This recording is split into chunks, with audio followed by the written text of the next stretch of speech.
Assalamualaikum warahmatullahi wabarakatuh. Perkenalkan, nama saya Reza Pahlawan.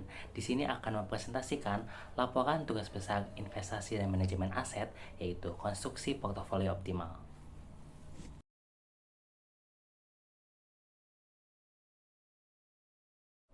Indeks yang saya gunakan adalah Nasdaq 100. Nah, indeks ini mengompilasi 100 saham perusahaan non-keuangan terbesar yang terdaftar di bursa Nasdaq. Ini contohnya ada Apple, Amazon, Google, dan juga Tesla. Nah, selain terdaftar di Nasdaq itu sendiri, untuk menjadi bagian dari Nasdaq 100 ini memiliki beberapa kriteria lain. Contohnya, memiliki minimal penjualan 200.000 per hari ataupun telah ditawarkan kepada publik minimal 3 bulan. Nah, ada 8 sektor yang menjadi klasifikasi sektor sekuritas si Nasdaq 100 ini. Ya, bisa dibaca ke-8 sektornya ini, tetapi yang paling banyak itu adalah sektor teknologi. Nah, karena hal tersebut, indeks ini tuh sering dijadikan sebagai tolak ukur lah atas kinerja perusahaan-perusahaan teknologi.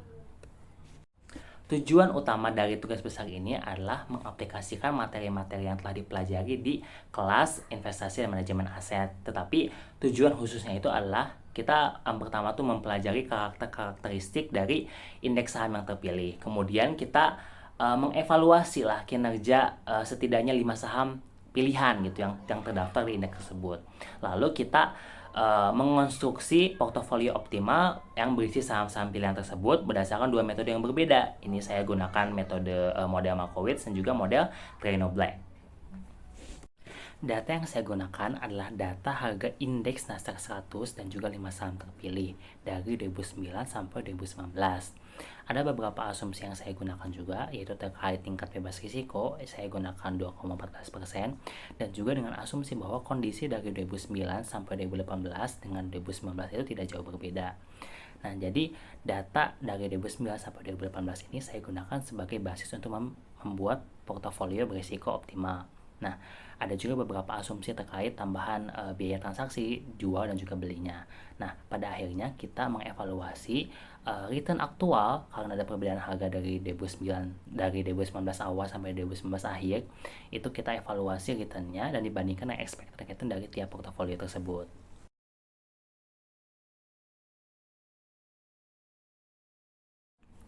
Proses pembentukan portofolio itu berkaitan dengan security selection atau menentukan himpunan sekuritas yang dimasukkan ke dalam portofolio kita. Nah, selain pertimbangan risiko ataupun risk aversion dari investor, pemilihan ini pun dapat dilakukan dengan berdasarkan analisis kinerja sekuritas tersebut secara historis. Nah, misalnya selain return, ada juga ukuran kinerja lain seperti rasio Sharpe, trainer, ataupun rasio informasi. Nah, setiap ukuran ini pun digunakan untuk tujuan dan juga kondisi yang berbeda. Nah, misalnya nih rasio Sharpe ini digunakan untuk membandingkan sekuritas yang akan dijadikan portofolio berisiko secara keseluruhan gitu. Kemudian kedua nih, atau rasio trainer ini digunakan untuk memilih sekuritas yang akan digabungkan ke dalam suatu portofolio berisiko. Kemudian rasio informasi untuk mengevaluasi sekuritas mana yang akan digabungkan ke dalam sekuritas yang berisi portofolio yang dijadikan tolak ukur seperti indeks misalnya. Proses pertama dari keputusan investasi adalah alokasi modal, menentukan seberapa banyak proporsi modal akan dialokasikan ke suatu aset bebas risiko atau ke portofolio berisiko. Nah, garis alokasi modal ini mencerminkan semua kemungkinan kombinasi risiko dan juga return untuk setiap kemungkinan proporsi suatu bebas risiko atau ke portofolio berisiko. Nah, dapat dilihat nih kalau misalnya penentuan proporsi ini menentukan seberapa banyak si exposure terhadap risiko yang kita inginkan gitu kan ya. Dapat dilihat nih kalau misalnya risiko kita maunya 0 gitu kan ya, tentu kita hanya memperoleh expected return dari suatu aset bebas risiko aja gitu. Tapi kalau kita misalnya berani nih mengambil risiko yang lebih tinggi, tentu kita dapat memperoleh expected return yang lebih tinggi pula, yaitu karena ditambah dengan dari portofolio berisiko. Langkah kedua dalam keputusan investasi adalah alokasi aset. Nah, jadi di sini kita mencari kombinasi aset untuk berisiko ya, yang memberikan kita trade off antara risk dan juga return yang terbaik gitu. Nah, step pertamanya itu adalah kita ya mencari gitu mana sih himpunan yang efisien dulu gitu. Nah, himpunan kombinasi portofolio yang efisien ini ada di garis yang namanya itu efficient frontier. Ini ada di gambarnya sendiri, itu bentuknya seperti parabola yang dirotasikan atau hiperbola or something. Nah, tetapi masalahnya gitu kadang itu kan terlalu banyak gitu dan juga semacam tidak efisien gitu walaupun memiliki variansi minimum ya. Nah, model Markowitz ini semacam membantu kita gitu dalam memilih portofolio mana sih yang lebih baik untuk dipertimbangkan. Nah, jadi menurut dia tuh kayak apa ya? Kita itu harus memaksimumkan return gitu untuk suatu tingkat apa namanya itu suatu tingkat risiko kita terus memaksimumkan return. Nah, maka dari itu yang dipertimbangkannya itu adalah bagian garis yang di atas garis global minimum variance portfolio gitu. Nah, jadi kan dapat dilihat ya kalau misalnya kita potong gitu cari untuk suatu untuk suatu tingkat risiko tertentu gitu kan ya. Itu kan ada dua titik gitu kan ya. Nah, yang tentu kalau di bawah kan kayak memiliki expected return lebih rendah gitu. Jadi kita nggak usah pertimbangkan gitu. Kita hanya pertimbangkan yang atas aja gitu. Nah, let's say kalau kita juga mempertimbangkan langsung dengan aset yang bebas risiko. Nah, jadi portofolio optimalnya itu adalah portofolio yang memiliki kombinasi risk dan juga return yang ada di titik singgung antara garis apa namanya itu yang tadi batas bervariansi minimum yang efisien tersebut dengan garis CAL. Nah, jadi apa ya semacam kita itu memaksimumkan gitu Sharpe ratio-nya gitu. Nah, jadi apa ya proses ini tuh ya kalau misalnya bisa matematis sih mungkin bisa dengan berbagai metode misalnya dengan apa namanya tuh optimisasi Lagrange dan semacamnya. Tetapi yang paling mudah itu adalah kita mencari portofolio optimal itu dengan memaksimalkan Sharpe ratio gitu kan ya. Jadi itu adalah portofolio yang optimal gitu. Jadi memiliki apa namanya tuh trade off antara risk returnnya itu terbaik gitu. Yang paling worth it lah. Metode lain untuk mengonstruksi portofolio berisiko optimal adalah dengan bantuan model satu indeks. Sebagai salah satu bagian dari model satu faktor, model satu indeks ini mencoba menjelaskan bahwa actual return dari suatu sekuritas ini sebagai jumlahan dari expected return-nya ditambah suatu kejutan tidak terduga. Nah, kejutan tidak terduganya itu bisa datang dari spesifik dari perusahaan ataupun dari pergerakan pasar. Nah, persamaannya itu dapat dilihat di layar. Nah, garis tersebut dapat kita peroleh dari regresi antara excess return pasar dengan excess return si sekuritas tersebut. Nah, persamaan garis yang diperoleh ini bisa kita sebut juga sebagai SCL atau security characteristic line karena menspesifikasikan gitu bagaimana sih pergerakan si sekuritas tersebut gitu dibandingkan dengan pasar. Spesifik ke konstruksi portofolio, model yang akan kita gunakan adalah model Trainer Black. Nah, model ini juga sama untuk memperoleh kombinasi portofolio yang memiliki trade-off antara risk dan return itu yang optimal. Nah, bagaimana caranya? Yaitu dia menggunakan informasi yang terkandung dalam alpha, beta, dan juga residual variance dari setiap sekuritas yang dipertimbangkan untuk menentukan bobot-bobot dari setiap komponen dari yang berisi yang ada di dalam portofolio berisiko. Nah, prosedurnya sendiri sih ada cukup banyak tahapnya dan ini prosedur-prosedurnya bisa dilihat dari layar berikut. Nah, model selanjutnya yang dapat digunakan adalah model CAPM. Nah, model ini tuh digunakan untuk memprediksi expected return dari suatu aset berisiko di equilibrium berdasarkan risiko aset relatif terhadap pasar serta kinerja pasar secara keseluruhan. Nah, persamaannya dapat dilihat di sini. Nah, ini juga sama kalau misalnya beta ini merepresentasikan sensitivitas sekuritas terhadap pasar.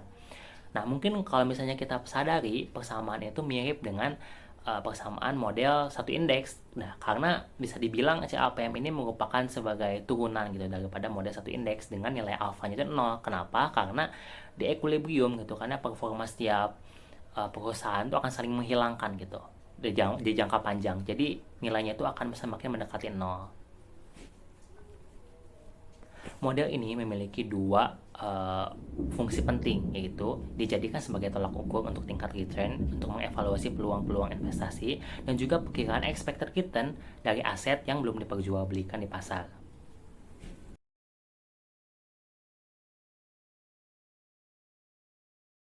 Selanjutnya adalah hasil dan pembahasan. Bagian pertama adalah eksplorasi data indeks. Nah, grafik di sini menggambarkan pergerakan harga indeks Nasdaq 100 seiring waktu. Terdapat tren naik. Hal ini disebabkan oleh kemampuan berbisnis dari perusahaan-perusahaan yang makin menaik dan juga kenaikan populasi yang meningkatkan permintaan. Nah, dapat dilihat juga nih pada tahun 2012 ini terdapat penurunan harga dan juga kenaikan volatilitas. Nah, sebabnya itu ada dua kemungkinan, yaitu ada ketidakpastian yang berasal dari pemilu presiden AS pada saat itu dan juga peristiwa Brexit. Nah, pada tahun 2018 juga harga ini meningkat cukup tajam, tetapi peningkatan harga ini juga dibarengi dengan kenaikan volatilitas. Nah, ini tuh didorong oleh kenaikan tingkat suku bunga AS pada saat itu. Apabila data harga tersebut kita olah menjadi data return, kemudian kita memplot histogram dan juga box plotnya, akan diperoleh dua gambar ini. Dan dapat dilihat nih, kalau misalnya return dari distribusi return dari Nasdaq 100 ini cenderung memiliki distribusi normal. Terlebih dari box plotnya pun terlihat bahwa misalnya distribusinya itu simetris gitu, walaupun di kanan kirinya itu banyak pencilan. Nah, hal ini tuh udah expected gitu karena memang periode sampelnya itu kita cukup panjang gitu, dari 2009 sampai 2018 dan juga harian gitu. Nah, menurut teorema limit pusat gitu kan ya, distribusi apapun untuk n yang besar gitu akan mendekati normal. Data harga kita olah menjadi data return. Kita hitung minnya yang akan kita sebut sebagai return aja, kemudian simpangan bakunya akan kita sebut sebagai risiko. Nah, diperoleh bahwa Amazon memiliki return tertinggi dan Apple memiliki risiko yang paling rendah. Nah, dari segi rasio antara risiko dibagi return, Amazon memiliki rasio yang paling rendah. Artinya saham ini untuk setiap kenaikan return, satu satuan return, risiko yang harus ditanggungnya itu lebih rendah dibandingkan saham-saham lainnya. Nah, dari regresi antara excess return pasar dengan excess return siap sahamnya diperoleh nilai beta. Nah, dari beta tersebut kita aplikasikan kepada model CAPM dan kita peroleh nilai alpha juga. Nah, berdasarkan nilai beta, saham Apple, Amazon dan juga Electronic Arts ini sensitif terhadap pergerakan pasar karena nilai betanya lebih dari 1. Di sisi lain, berdasarkan nilai alpha, karena semua nilainya positif, semua saham tersebut outperform dibandingkan ekspektasinya itu pada periode 2009 sampai 2018. Kesimpulan-kesimpulan yang sama juga kita dapat peroleh dengan menganalisis gambar-gambar berikut. Nah, gambar berikut ini berisi grafik yang mengeplot return setiap seiring waktu dari setiap saham dan juga return dari indeks Nasdaq 100 seiring waktu. Nah, dapat dilihat nih kalau misalnya grafik Amazon dan juga Electronic Arts ini yang paling kelihatan warnanya gitu. Jadi mereka lebih volatile gitu, jadi lebih sering bergerak lah gitu kan dibandingkan dengan return dari indeks saham gitu kan ya. Nah, terbukti kan kalau misalnya tadi kita sudah analisis bahwa volatilitas untuk kedua saham tersebut juga sangat besar gitu, dan juga nilai betanya pun sangat yang paling besar gitu untuk keduanya gitu. Lalu untuk setiap saham kita juga hitung ukuran kinerjanya, yaitu rasio Sharpe, trainer, dan juga informasi. Ini dapat dilihat nih kalau misalnya dari rasio Sharpe, Amazon ini yang paling gede gitu. Jadi ya tuh adalah pilihan terbaik gitu kalau misalnya kita ingin mengonstruksi portofolio yang terkonsentrasi gitu. Jadi isinya tuh cuma Amazon aja gitu. Di sisi lain, dari nilai rasio trainer gitu kan ya, Starbucks ini memiliki nilai yang paling tinggi. Jadi saham ini tuh yang paling baik jika digabungkan dalam suatu portofolio berisiko gitu. Jadi banyak suatu portofolio berisiko yang isinya tuh banyak gitu sekuritas-sekuritas lainnya. Kemudian ketiga adalah rasio informasi nih. Kalau misalnya dapat lihat nih, kalau misalnya Apple ini yang paling tinggi gitu nilainya. Jadi saham Apple ini yang paling cocok gitu kalau misalnya digabungkan dengan suatu portofolio yang dijadikan tolak ukur gitu. Biasanya kan indeks, misalnya kan kita misalnya gabungkan Apple dan juga portofolio indeks Nasdaq 100. Setelah kita mengaplikasikan kedua model, yaitu model Markowitz dengan masukan CAPM dan juga model Trainer Black, diperoleh dua portofolio dengan komposisi berikut. Nah, komposisi portofolio tersebut tuh sesuai dengan analisis yang kita peroleh sebelumnya. Yang pertama nih, misalnya karena Apple Inc. dan juga Amazon ini memiliki nilai rasio Sharpe yang paling tinggi gitu kan ya. Terlihat nih keduanya memiliki bobot terbesar gitu di Markowitz. Kemudian nilai rasio trainer yang tinggi untuk Apple Inc. dan juga rasio informasi untuk Starbucks yang tinggi itu tercermin gitu dalam bobot yang relatif besar di portofolio Trainer Black. Apabila kita mempertimbangkan suatu aset bebas risiko untuk dimasukkan ke dalam portofolio lengkap kita, diperoleh garis alokasi modal sebagai berikut. Nih, dapat dilihat kalau misalnya garis alokasi modal untuk model untuk portofolio Trainer Black ini memiliki lebih curam lah gitu, karena memang nilai rasio Sharpe-nya pun lebih tinggi gitu daripada nilai rasio Sharpe untuk portofolio Markowitz. Nah, kalau misalnya kita mengalokasikan modal 100% untuk portofolio beresiko gitu kan ya. Nah, portofolio lengkap kita tuh apa namanya tuh direpresentasikan oleh titik segitiga dan juga persegi gitu. Jadi dapat dilihat juga nih kalau misalnya yang persegi gitu ataupun yang model trainer black gitu kan ya, itu berada di kanan atas gitu. Jadi semacam apa ya, ini tuh sesuai dengan prinsip high risk high return gitu, karena memang di kanan atas gitu kan ya. Jadi untuk risikonya pun lebih tinggi, tetapi expected return yang akan diperoleh pun lebih tinggi juga gitu. Misalkan pada tanggal 1 Januari 2019 kita membeli kedua portofolio dengan modal masing-masing $5.000, lalu menjualnya pada tanggal 31 Desember 2019. Nah, kita memperoleh return, bandingkan expected return untuk masing-masing portofolio.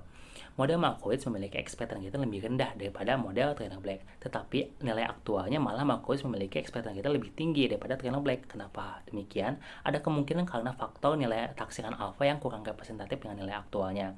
Nah, misalnya dapat dilihat nih, kalau misalnya Biogen ini memiliki nilai alfa yang cukup besar, tetapi pada aktualnya returnnya itu negatif gitu.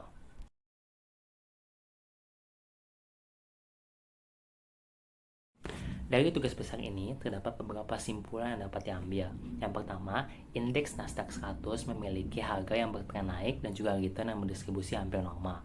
Terus yang kedua, kelima saham terpilih memiliki keunggulannya masing-masing dalam konstruksi portofolio. Tergantung portofolio seperti apa sih yang investor ingin buat. Terus yang ketiga, dengan expected return yang berkebalikan, portofolio trainer black ini memiliki actual return lebih rendah. Nah, hal tersebut kemungkinan besar disebabkan oleh nilai taksiran alfa yang tidak sesuai dengan kondisi aktual dari setiap perusahaan yang dipertimbangkan. Terus ada beberapa hal yang saya sarankan untuk mengembangkan penelitian ini. Nah, dari analisis sebelumnya, kita dapat melihat kalau misalnya kualitas penaksir dalam membangun portofolio itu sangat penting. Nah, karena hal tersebut, diperlukan analisis-analisis yang lebih baik lah gitu kan ya, untuk memperoleh taksiran yang berkualitas. Nah, pada penelitian saya ini kan kita mengasumsikan bahwa periode 2009 sampai 2018 dengan 2019 ini tidak memiliki perbedaan kondisi yang sangat signifikan gitu kan, padahal kan tidak seperti itu gitu. Mungkin analisis selanjutnya dapat dilakukan dengan analisis dekat waktu ataupun analisis yang dapat membantu untuk menentukan penaksir atau taksiran yang lebih baik. Sekian dari presentasi saya, semoga tugas besar ini dapat bermanfaat umumnya bagi kita semua dan khususnya bagi saya sendiri. Ya, saya Reza Pahlawan, terima kasih.